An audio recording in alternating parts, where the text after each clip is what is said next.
Welcome to yet another edition of the Daily Report. It's Tuesday, October 19th here in Korea. The United Nations is calling for a coordinated, equitable approach to tackling COVID-19 to allow for a sustained control over this global health crisis. We'll share more on this during our panel discussion later on the program. Here first are the pandemic updates with our Kwon So-ah. And so, as usual, let's begin here on the local front. All right, Sunny, we're seeing a slight increase in infections compared to Monday, but it's not a big change. If we take a closer look, 1,073 cases were tallied as of 12 a.m. So it's not a big increase, but it is a slight increase in both domestic and imported cases compared to Monday. Now, with that, we've got a total of 344,518 infections. Now, there's been a rise in fatalities, though, here with 21 cases reported in the past 24 hours as of 12 a.m. And let's also get a check on our daily vaccination updates. 40.4 million people have received at least one dose of COVID-19 here in the country, or 78.8%, and 65.9% are fully vaccinated. And officials are saying we may reach the 70% mark by the end of this week or on the weekend. Now let's move on to the developments in the past days. Apart from this a slight increase here, we are seeing a general decline in the past days. And with that, the daily average number of domestic transmissions in the past week stands at below 1,500. Now let's move over to our map where we can see there's been a drop in the capital's whole to below 300, but a rise in Gyeonggi-do province to above 400 in the past day. And now what's noticeable is here, no cases in Sejong City as well as down in Ulsan. Let's also take a look at the global updates here. Over 405,000 new infections were reported in the past day as of noon Korea time, with an addition of around 6,280 fatalities. Now, Russia in the past day has hit the 8 million mark in total infections. With that, around 5% of the country's population has been infected with COVID-19. And also the UK is seeing the highest number of daily infections since mid-July, with over 48,000 new cases. And those are the general updates I have for now, but I'll see you back in a bit. Sunny? All right, so thank you for now. Right, for more coverage of the local COVID-19 situation, I have our Kim Yeon-sung back here in the studio. Welcome back, Yeon-sung. Thank you for having me. Right, now, how are authorities here in the country explaining the recent retreat in daily infections? Well, health authorities have been trying to identify all the factors that could have come into play in bringing down the numbers, and they realize the indices on the frequency of how often people make social contact and how much people go out during the weekend have actually been quite high. So it's unlikely that the drop in transmissions was brought forth by the social distancing measures or less contact. Rather, health authorities are crediting the nation's high vaccination rate. South Korea, as of Tuesday morning, has fully vaccinated more than 65% of its total population, as So-ah mentioned earlier. I was just going to ask you, though, before you continue, Yeon-sung, not all countries, though, that have high public vaccination rates have seen a drop in their daily tallies, right? No, unfortunately not. To put that 65% vaccination rate into some perspective, UK, Germany, France have been starting their vaccine rates ahead of South Korea, but they've only just hit the 65% mark. And in some countries, like the UK, as So-ah mentioned earlier, they're reporting very high cases, more than 49,000 cases daily, and that's the highest they've seen since mid-July. So some health experts attribute the surge to the country's early lifting of COVID-19 restrictions and the slow rollout of vaccines for children, which has led to a large number of new cases among children. Japan, on the other hand, has witnessed a rather puzzling success in bringing down its number of COVID-19 infections. They confirmed just 232 new cases on Monday, and this is the first time in more than a year that the daily count has been under 300, which is a quite steep drop from the 20,000 cases that the country was seeing early August. Health experts don't know why as of yet. They say it could be the high vaccination rate, which is now close to 70%, or the social distancing restrictions, which mainly focused on shutting down the nightlife. Or it could have been due to fewer testing. Singapore also has a stellar vaccination rate. Almost 85% of their population have been fully vaccinated. But they've also been seeing up to 2,500 to 3,000 cases daily this month. Right, and staying in Singapore, Yunseng, which you mentioned, of course, do tell us how this state is faring, especially after transitioning to living with COVID-19 back in the summer, I believe. Right, so Singapore started easing their social distancing measures since August, but they've gone back on their policies after being thrown off by the high rebound in cases. But Singapore's Prime Minister earlier this month addressed the nation to say that COVID-19 is no longer a dangerous disease and that their lives cannot be paralyzed by fear anymore. He said confidently that their vaccination campaign has been a massive success and they have one of the world's lowest death rates from COVID-19. The country seems determined to press ahead with their exit strategy, which includes limiting access to certain venues for the unvaccinated, no mandatory quarantine for close contact with a COVID-19 patient, and more at-home recovery. They're also gradually opening borders and expanding quarantine exemptions for travelers. I've also mentioned earlier the low caseloads in Japan, and I want to go back to that and talk about the slightly unconventional approach that they're taking in their efforts to return to normal. They're performing social experiments using proof of vaccinations. So what they're doing is that they're slowly lifting bans and limitations on stadiums and restaurants in designated areas to closely monitor the impact of these easing of measures. For example, they've opened up 730 more seats in the Toyota Stadium in the Aichi Prefecture and completely lifted the cap on visitors and operation hours for 50 restaurants in the Saitama Prefecture. And through these precedents, a panel of experts are going to go through and fully determine what policies the nation should introduce as they usher in a new normal. Right, I see. All right, Yunseng, thank you for now, but stay with us for the extended talk. Right, well, we turn back to Soa now for more on the government's assessment of the local COVID-19 situation. Right, Soa? Right, Sunny. So let's start off with our weekly assessment on the COVID-19 trend briefed by Health Ministry official Park Kyang this Tuesday, with some positive figures as well as more certain comment on the now seemingly obvious decline in daily cases. Let's take a listen.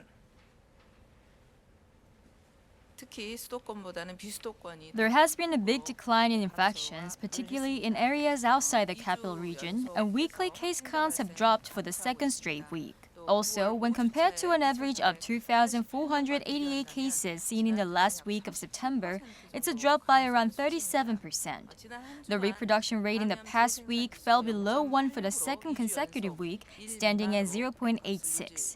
When looking at these indices, it appears that we're seeing a clear sign of decline in the fourth wave of infections.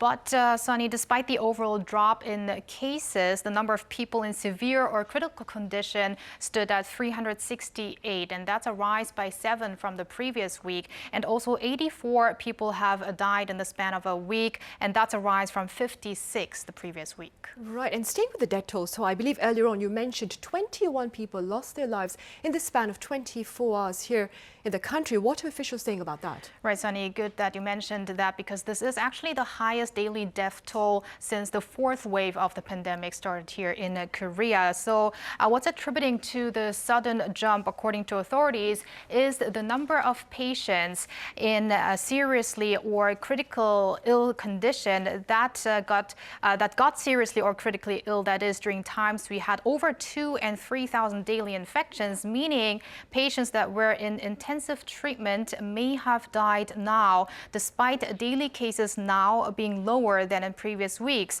So this could be a temporary phenomenon. Now, when breaking down the 21 deaths, 11 of them were in their 80s, 6 in their 70s, 2 in their 60s, and another 2 in their 50s. So mainly elderly patients. 6 were breakthrough cases, and with that, officials emphasized the importance of vaccinations among seniors and also the need for booster shots among the elderly population. Right, booster shots for the elderly. as well.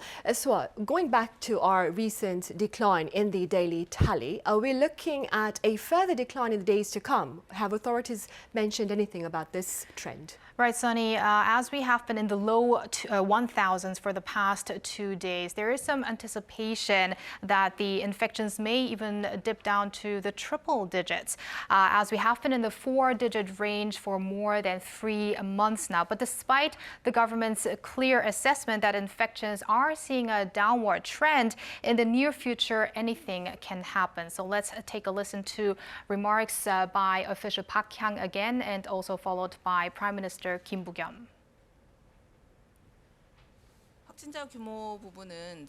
Although the infection numbers are dropping along with the rising vaccination rate, movement trends, relaxed social distancing measures, and future adjustments in those rules are leaving open the possibility of a fresh rebound. So if you're asking if daily case counts could fall to the triple digits, the outbreak could swing both ways. People staying indoors due to the sudden drop in temperatures could lead to a higher chance of COVID-19 infection. There's also a consensus among experts that there may likely be a severe flu outbreak this winter season.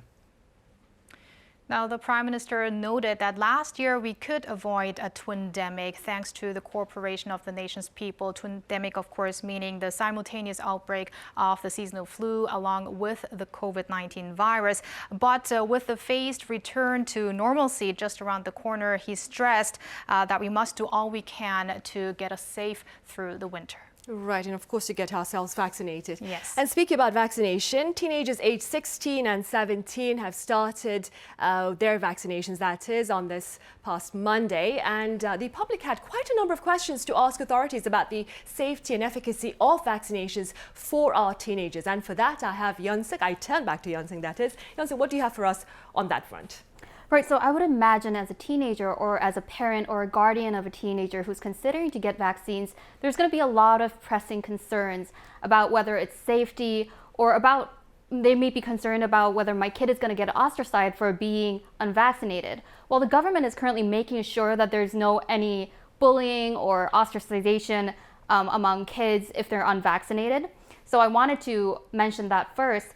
And for safety concerns, one of the concerns that may have to do with the vaccines are menstrual cycles. So UK's precedent shows that out of 48 million people who've gotten the jab, around 40,000 of them experience an abnormality in menstrual cycles, whether it be a delay in the cycle or an unexpected bleeding. But those symptoms have been temporary, and currently experts are looking into whether those abnormalities have any ties with the vaccines.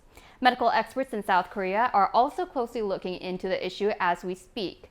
Some parents are also concerned of allergic reactions. So for teenagers looking into getting the vaccines, it's imperative to know what they've been allergic to in the past and inform their doctors ahead of getting the vaccines. Right, well, that is good to know then. And Soa, going back to the decline in our daily tally, could this translate perhaps to changes in our social restrictions and the level of our social restrictions?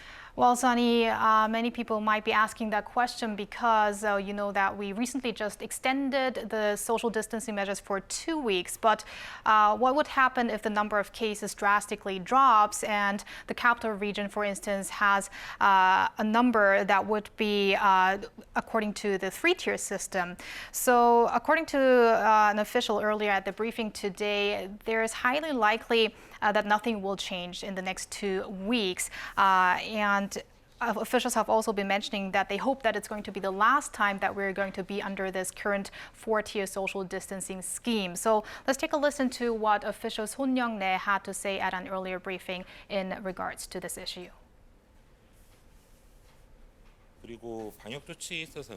Rather than adjusting our current social distancing measures, we're at a point where preparations should be made for a phased return to normalcy. We have to decide when that process can begin, based on whether the containment situation can be managed in a stable manner like now, and whether we have enough medical capacity and vaccination coverage.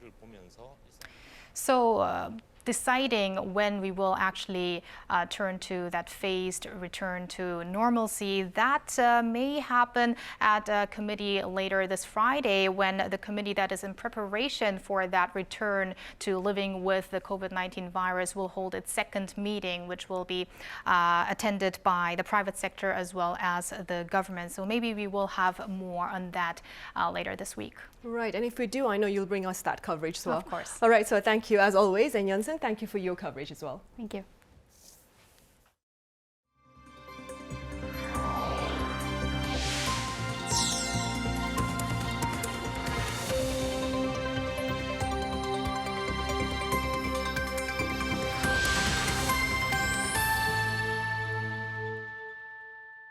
North Korea fired a ballistic missile into the East Sea earlier on this Tuesday. According to South Korea's Joint Chiefs of Staff, the missile was launched at 10:17 this morning from the vicinity of Sinpo, Hamgyong, Namdo province. Now, this is the site of a North Korean submarine base, and this reality itself is fueling speculation that the latest launch may have involved a submarine-launched ballistic missile.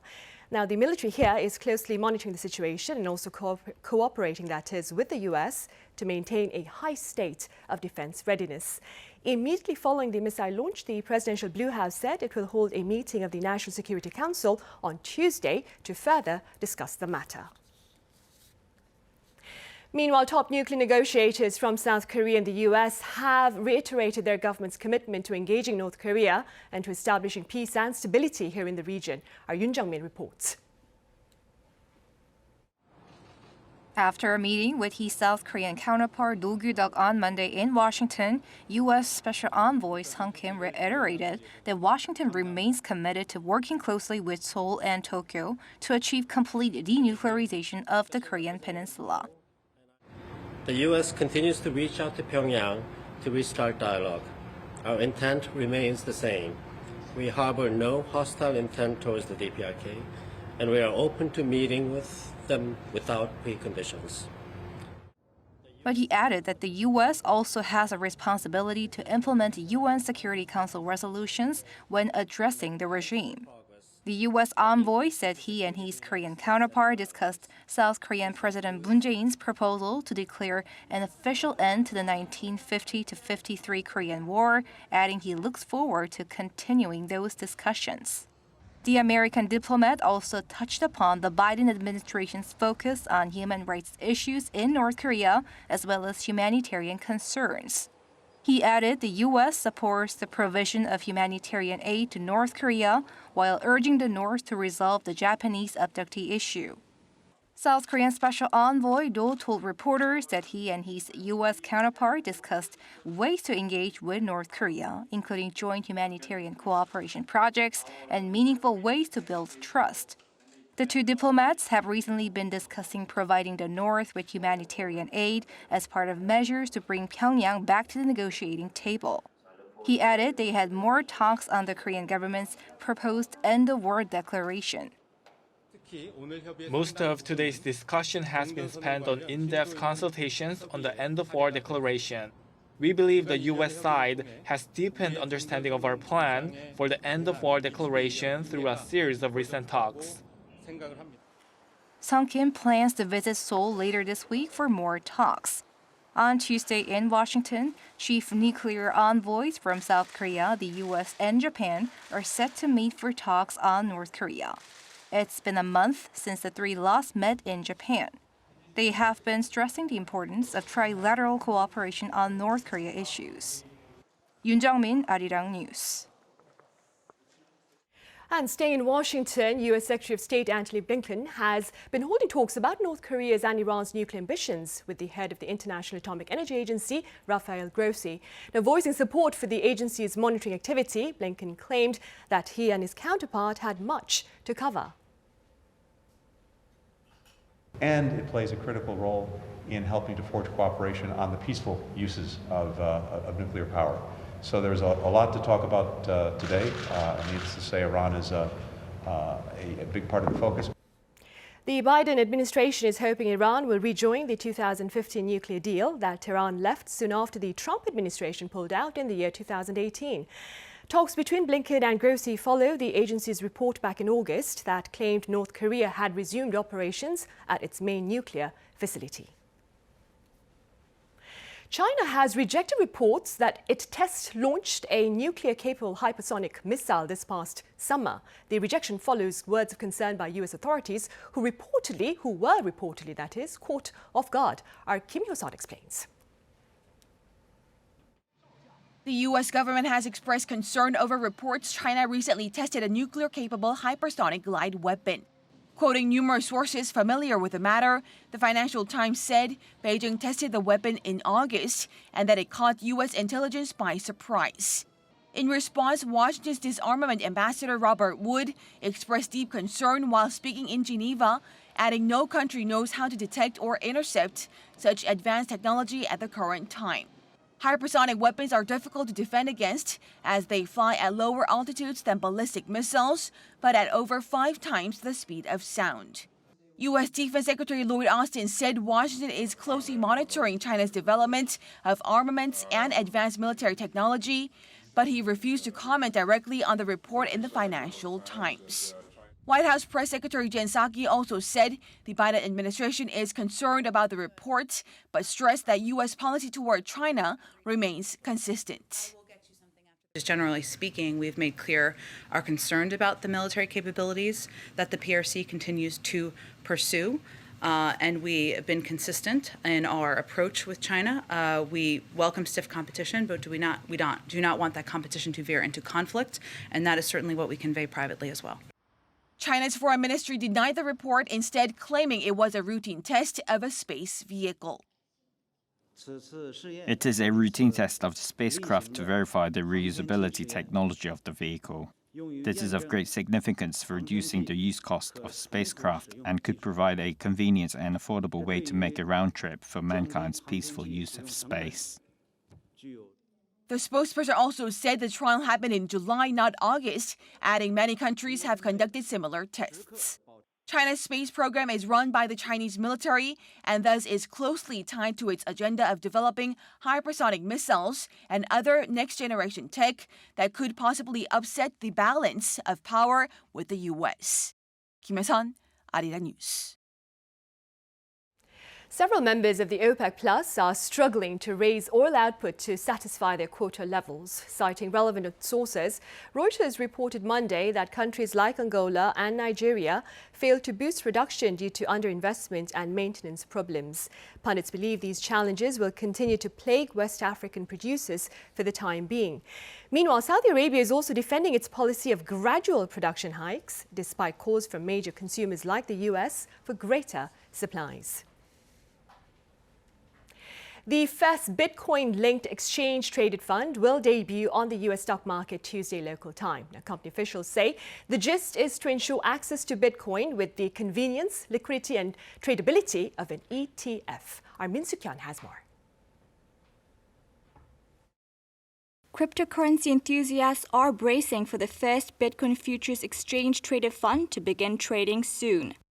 ProShares will launch its Bitcoin futures ETF on the New York Stock Exchange this Tuesday under the ticker symbol BITO. The much-anticipated ETF from ProShares will track futures, meaning investors can speculate on Bitcoin prices without having to buy any of the cryptocurrency. In other words, it offers exposure to Bitcoin futures contracts, which are agreements to buy or sell the asset later for an agreed-upon price rather than direct investment in Bitcoin itself. The added benefit here is that investors can gain exposure to Bitcoin returns through a brokerage account, meaning there is no need to establish an account with a cryptocurrency provider and create a Bitcoin wallet. ProShares CEO Michael Sapir said in a statement that this will open up exposure to Bitcoin to a large segment of investors who have a brokerage account and are comfortable buying stocks and ETFs. Currently, more ETF providers are hoping to move forward with trading this month, including VanEck and Valkyrie Investment. If so, this would boost cryptocurrency trading volumes and lead to wider investments in digital assets. Bitcoin rallied about 40% this month ahead of the listing of the first futures-based Bitcoin exchange-traded funds in the U.S. The price of Bitcoin on Monday climbed more than 2% to $62,000 US. Investors are watching to see if Bitcoin will hit a new high this week, replacing the current all-time high of $64,800 reached in April.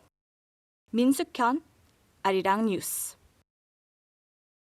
And major automakers are seeking to shift towards battery electric vehicles amid tougher regulations against internal combustion engines. Our Ian reports. Automakers around the world have pledged to earmark large investments to boost battery development towards electrifying their latest production lineups. Toyota Motor is the latest to join, earmarking $3.4 billion for battery development and production in the United States through the end of the decade. This includes a plan for a new $1.3 billion electric vehicle plant, which is anticipated to enter production in 2025 and expand through 2031, by which time it aims to employ around 1,750 people. On Monday, local time, automaker Stellantis and LG Energy Solution announced that the two companies have entered a joint venture to produce batteries for electric vehicles.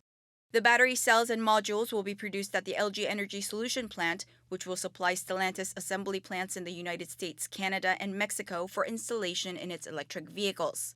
This includes plug-in hybrids and full battery electric vehicles.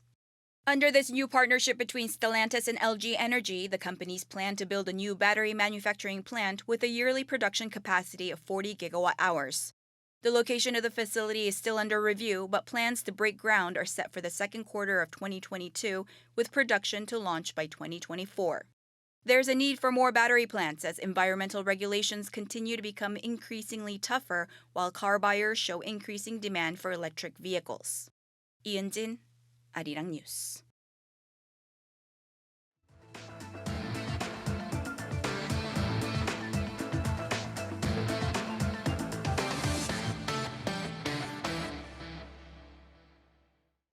It's time now for a weekly segment on the world of technology and how it's changing the way we live. Ji Abby Lee joins me in the studio with advances in artificial intelligence to help Korean speakers better interact with computers. Hello, Ji. Hi, Sunny. So in today's segment, we're taking a deep dive into natural language processing in Korean. As Korean language contents become more prevalent and popular around the globe, it'll be critical to get the automatic computational processing right. So before we get into the latest development, let me brief our audience on what natural language processing is. NLP is a subfield of linguistics, computer science, and artificial intelligence concerned with the interactions between computers and human language. In particular, NLP looks at how to program computers to process and analyze large amounts of natural language data. Now, in this process, human language is separated into fragments so that the grammatical structure of sentences and the meaning of words can be analyzed and understood in context. This helps computers read and understand spoken or written text in the same way as humans. So right off the bat, you can see where the Korean language might be having a little problem. Can you take a wild guess, Sunny? I would assume because not many people are using Korean. Would that be the case? That's exactly right. So there's simply not enough data in the Korean language when compared to English or to the languages spoken by our neighbors, say in Japan or China. Some 80 million people speak Korean around the globe, and of that number, more than 77 million are native speakers.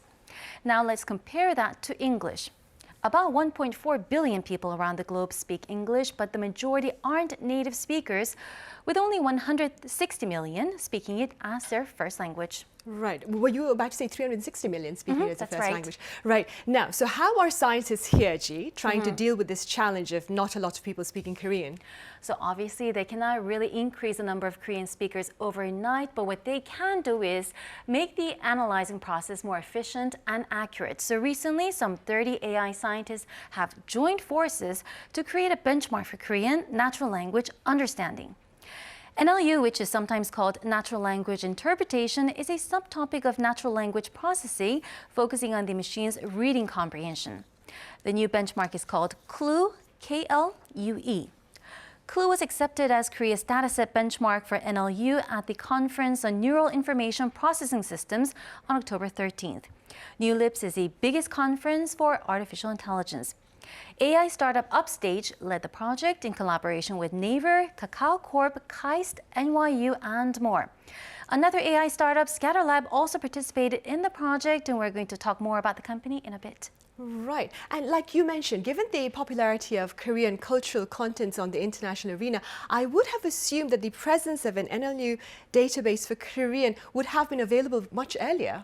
Exactly my thinking. So NLU benchmark is really important in evaluating any language model's performance. And without it, there were so many problems in evaluating Korean language datasets. What makes CLUE special now is that it's available for use in both academia and the industry. So before it was only available for research purposes. Right. And gee, the progress in this field, it actually could have served to reverse the setbacks that we saw earlier on, right? That's right. So if we're talking about the setbacks, that's where ScatterLab comes in. So back in January, Facebook dropped the startup's chatbot Iruda from its messenger. The artificial intelligence persona of a 20-year-old female university student had attracted more than 750,000 users in just 20 days after the launch. The fall from grace happened because of complaints that the chatbot used hate speech towards sexual minorities and people with disabilities in conversation with its users. ScatterLab apologized for the remarks. In a written statement, the company said, "We are continuing the upgrades so that such words of discrimination or hate speech do not recur." Initially, the company had claimed that Luda was a work in progress and, like humans, would take time to properly socialize. Of course, other chatbots have existed way before this year, but Luda had impressed users with depth and natural tone of its responses. And that was possible because it learned from 10 billion real-life conversations between young couples taken from KakaoTalk, which 9 out of every 10 Korean people use. Unfortunately, during the learning process of social media acronyms and internet slang, Luda also picked up abusive and sexually explicit terms. In one widely publicized exchange, Luda said it really hates lesbians, describing them as creepy. But it goes both ways. So Luda also became a target of manipulative users, with online community boards posting advice on how to engage it in adult conversations. In April, the Personal Information Protection Commission, or the PIPC, fined ScatterLab more than 103 million won. Right. So the company was punished for something that its chatbot, the chatting robot, Luda, picked up from available data then. Right. So it doesn't really make sense right off the bat, but this is how it happened. The way ScatterLab prepared Luda was to pull some 100 million sentences from KakaoTalk conversations by women in their 20s and let the AI choose a random response. A high-level official with the PIPC said this is not how chatbots usually engage with users, emphasizing that there wasn't much learning involved from the datasets as opposed to choosing just a random response. In December last year, the Korean government chose 3 main principles for its artificial intelligence policy. To embody humanity, the government mandates the need to maintain these 3 aspects while developing or employing AI technology in Korea: human dignity, the public good of society, and the purpose of technology. And under the 3 principles, it also listed 10 main tenets, which includes respect for diversity. That's all for me today, Sunny. All right. As always, thank you very much for that coverage. Great to be here.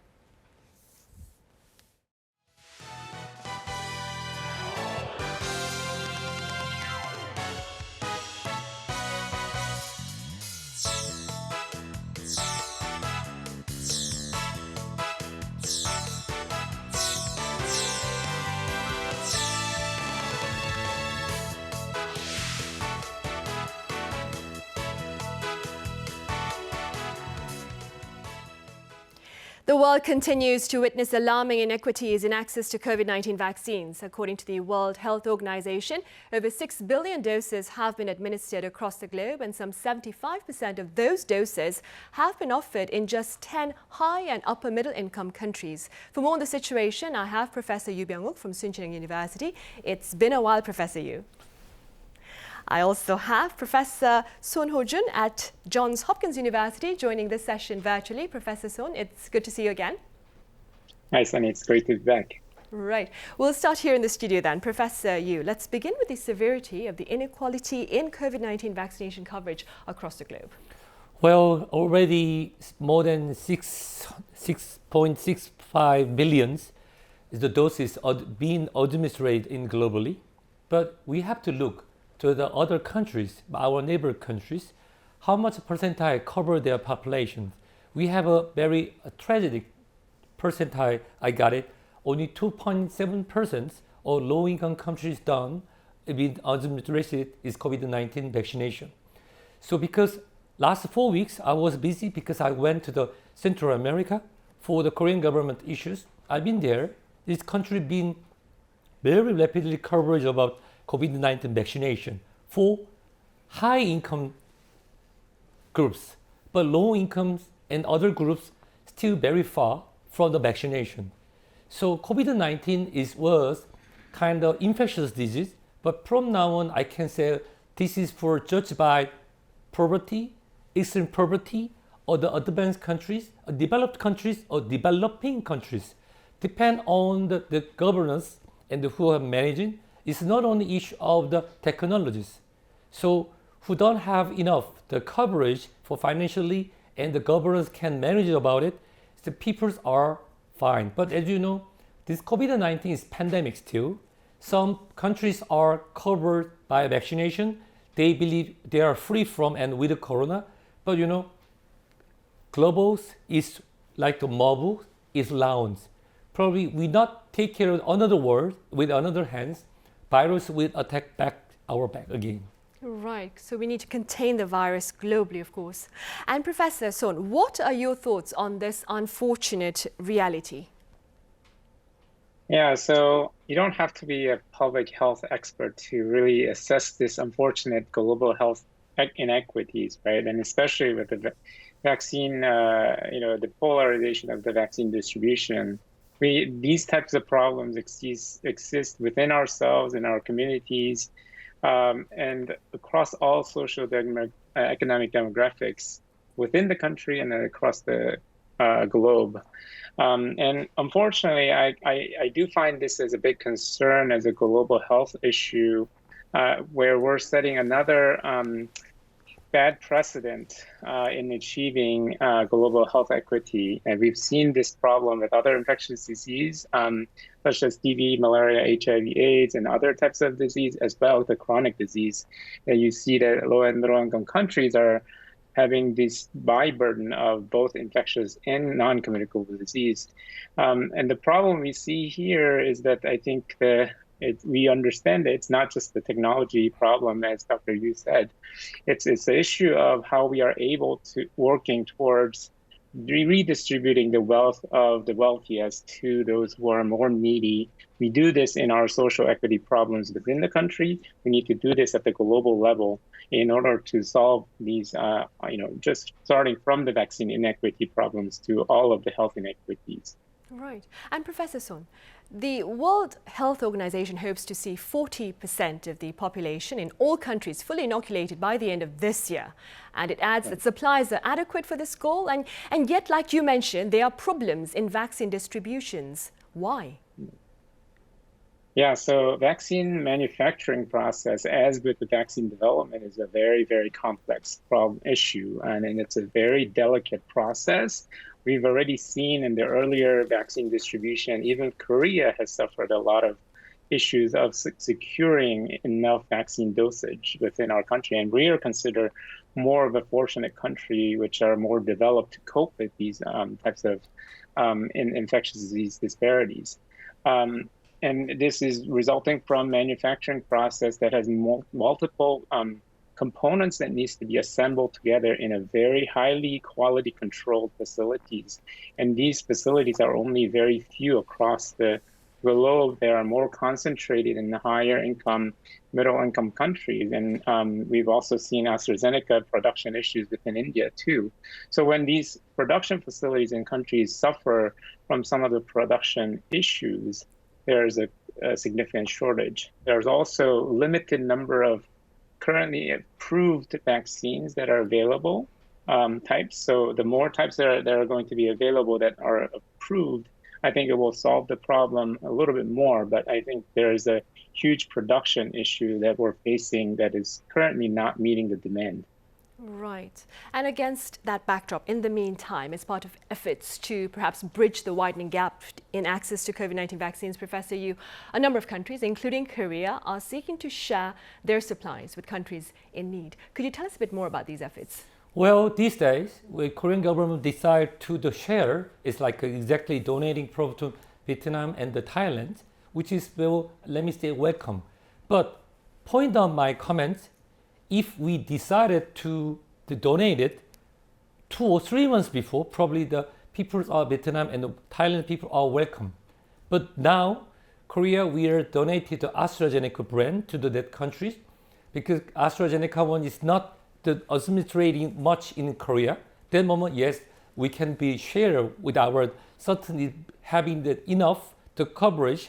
But issue is other countries also they are welcoming to any kind of vaccination, but they are prefer some brands now in globally. So we have to see from now on, Korean government want to share to overcome the inequalities of the vaccine coverage our neighbor countries. So let's be advanced. For example, if one Korean people have a vaccinated, same number of the vaccines should be donated to other countries same time. So not like the less, because if we donated a part of less of vaccination, we have reserve. Other people and other governments feel, yes, they say welcome, but they feel a little difference feeling. It's same as like Korean people has first donated from other countries. They believe that, oh, that country, they didn't use that kind of brands. That's why they prefer to send to other country, probably Korea. So we have to take it out to this misunderstood from each country. Whenever we do start the booster shot or new coverage of vaccination, same time, same number of donation program will be the same time happening in our neighbor country, they will say welcome more. Right, so timing is very important. Yep. Right, and staying with efforts to ease vaccine inequity, Korea's shipment of 470,000 AstraZeneca vaccine doses landed in Thailand about a week ago. For more, I have Janine Pakditam over in Bangkok, live on the line. Janine, it's a pleasure to have you on. Thank you. Right, so Thailand is planning to inoculate 70% of its population within this year. Now, how is this plan advancing? And what can you tell us, Janine, about Thailand's vaccine procurement efforts? Yes, by the end of 2021, Thailand aims to have a total of 179 million doses of vaccine with brands ranging from AstraZeneca, Pfizer, Moderna, Sinopharm, Sinovac. So far, though, Thailand has received about 128 million doses of vaccine this year through purchase agreements and donations from vaccine manufacturers and countries, including South Korea. As for the challenges, though, the country's slow procurement pace happens because Thailand handled the first wave quite well, and the country had a low infection rate. So the government did not necessarily rush to purchase the COVID vaccine. But as a result, Thailand failed to procure enough vaccine when the Delta variant hit the country earlier this year because we had limited vaccine supply and also led to the low inoculation rate. The government has been widely criticized for this. And since then, it has stepped up its procurement plans. And next year, Thailand plans to procure at least 120 million doses. Right. Now, Janine, as you mentioned, quite a number of countries, including the US, the UK, Germany, as well as Korea, are donating COVID-19 vaccines to Thailand. What has been the public response to this show of support? The reaction from both the government and the public has been very positive because having quality vaccines in supply helps Thailand increases inoculation rate and paves way for safe reopening and economic revival. The health minister thanked South Korea for the vaccine assistance that just recently got to Thailand, as you mentioned, saying that the kind gesture represents the strong ties between two countries and also South Korea's commitment in helping with the global vaccination efforts. Right. And how are these vaccine donations, Janine, been distributed in Thailand?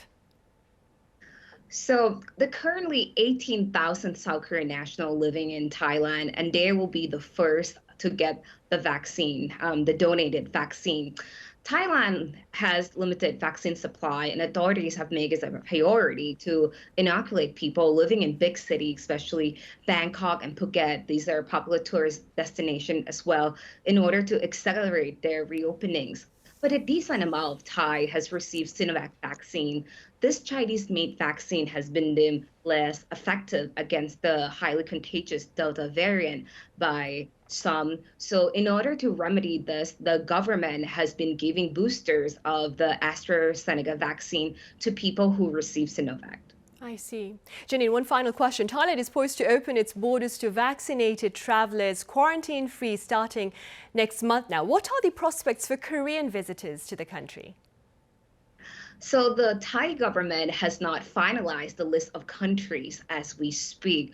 Though the Thai Prime Minister recently announced that there will be no quarantine requirements for fully vaccinated travelers from 10 countries, including China, Germany, UK, USA, and Singapore.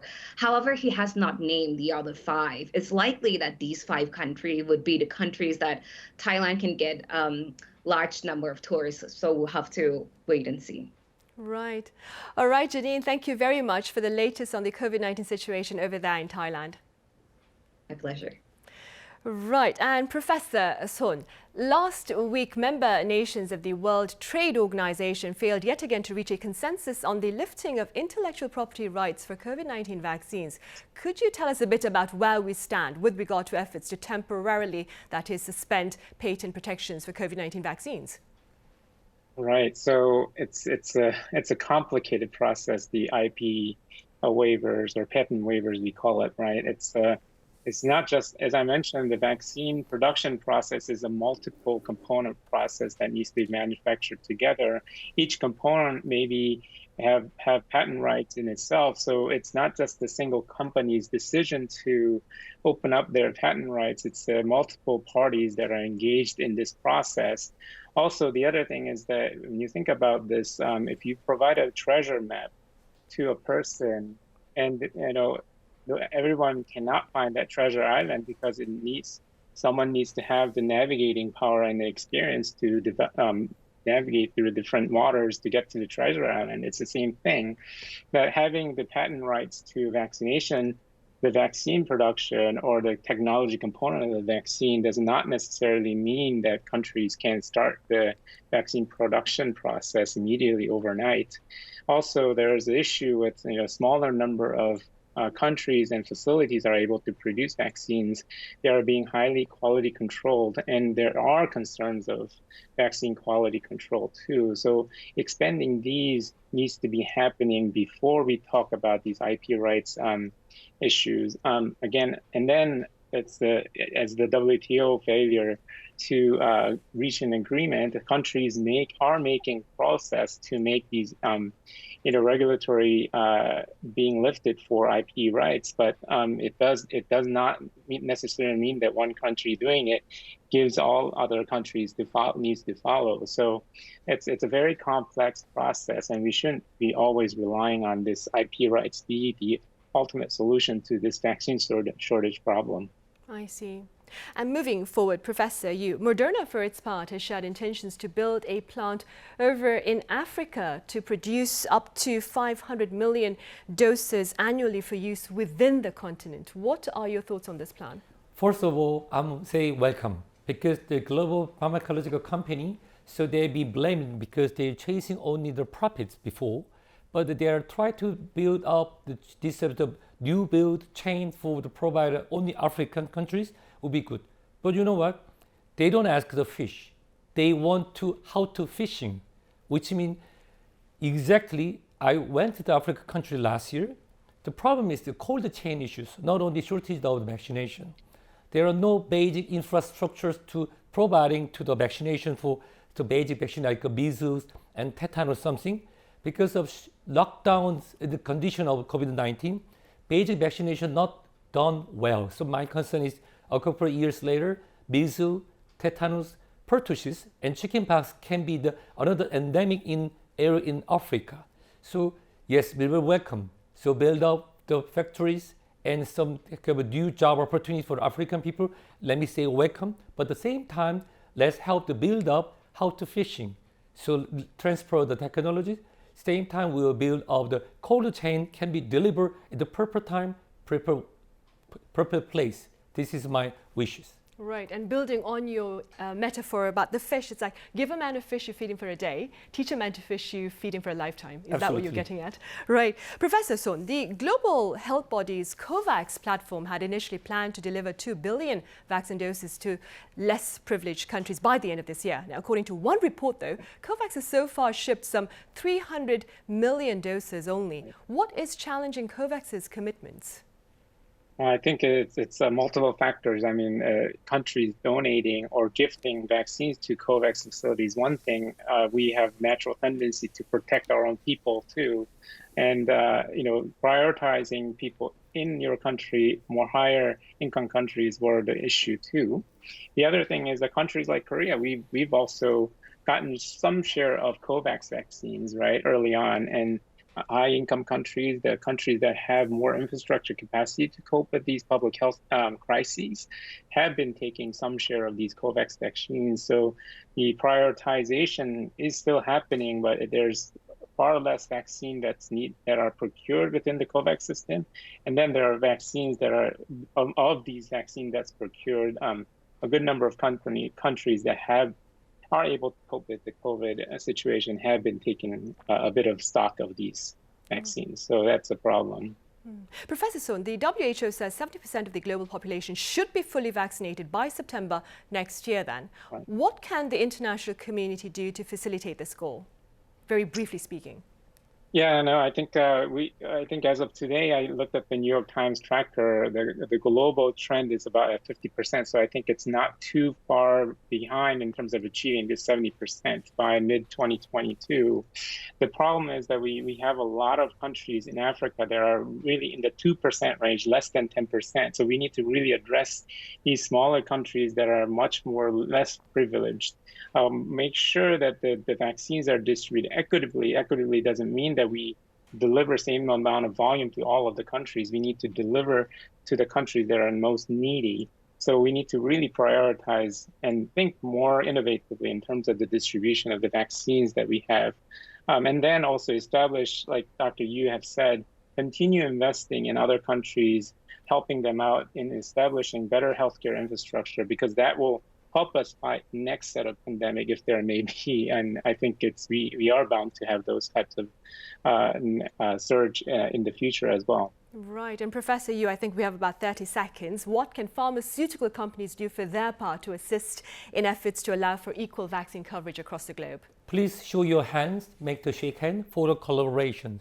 Because there's certain countries, they don't have enough technology to go to build up the systems. So your collaborations will help the people.